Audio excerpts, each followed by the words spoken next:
We have a secret to reveal to the world. Jews have been living with Palestinian people and with Muslim people throughout the world for hundreds of years with any human rights groups to protect us.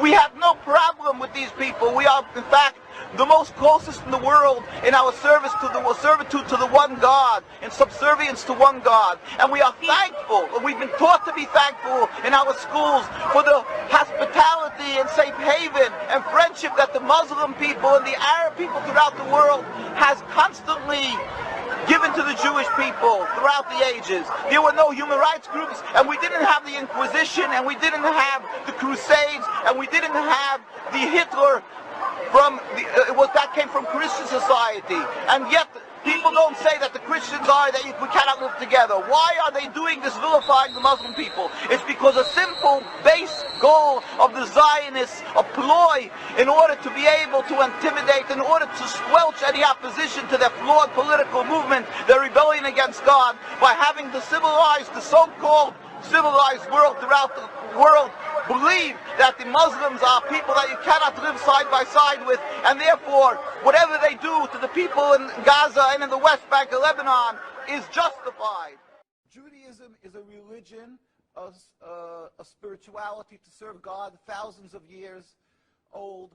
Zionism is only around 100 years old.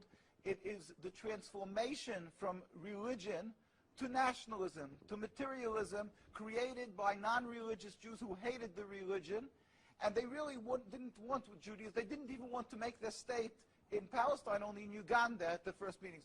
The reason they used the name Israel, the Star of David, hijacking, stealing the identity of Judaism and the Jewish people, is in order to get a legitimacy for their existence, that people should say, oh, it's God given to them, and that they should put fear and intimidate people from speaking up against their actions because they'll call them anti-Semitic. Yeah. There couldn't be anything further from the truth. As I say, the best friends of the Jewish people is Turkey. The best friends of the Jewish people is all the Muslim countries who've helped the Jews all the time when they ran away from their problems in other lands. So how could you say this? It's something totally different. It's a political, selfish, flawed movement called Zionism that has no legitimacy to exist. It's against the Torah. Maybe just say one thing. It's against the Torah in its essence. The concept for Jews to have a state is expressly forbidden in the Torah, in the Jewish teaching, since the destruction of the temple 2,000 years ago. We were told by the Almighty in a prophecy of King Solomon, and that we are forbidden to have our own entity, our own state, our own kingdom, even in an uninhabited land.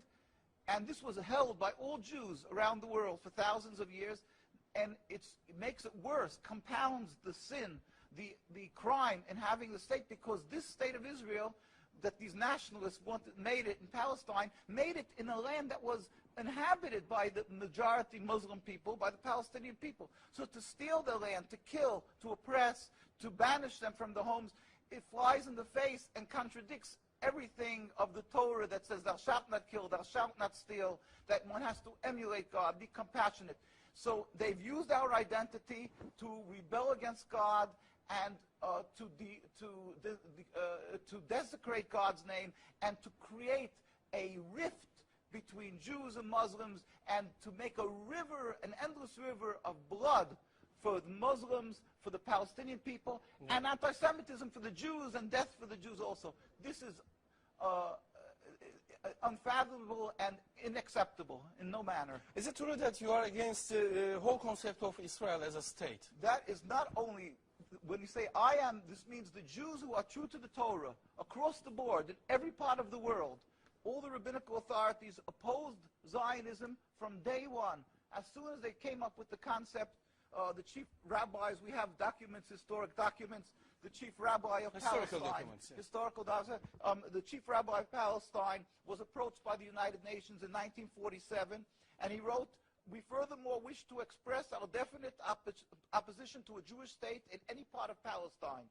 And this was in 1947, July. And then 3 months later, they saw that they're being ignored by the United Nations. Yeah. And so he sent another letter to the Secretary General in Lake Success. And he said, we plead with you, at least leave us to the Secretary General. The Jewish Orthodox community, comprising 60,000 souls in Jerusalem, objects to the plea of including Jerusalem in the Jewish state that they want to create. Our community demands that Jerusalem be an international zone under your protection and its residents be free citizens of the international zone. So they said, at least leave us this part. And they were ignored till today. Jews demonstrate, and I think it's important to see, Jews demonstrate and they're getting constantly, till today, they made demonstrations and they're getting beaten by the Zionist police.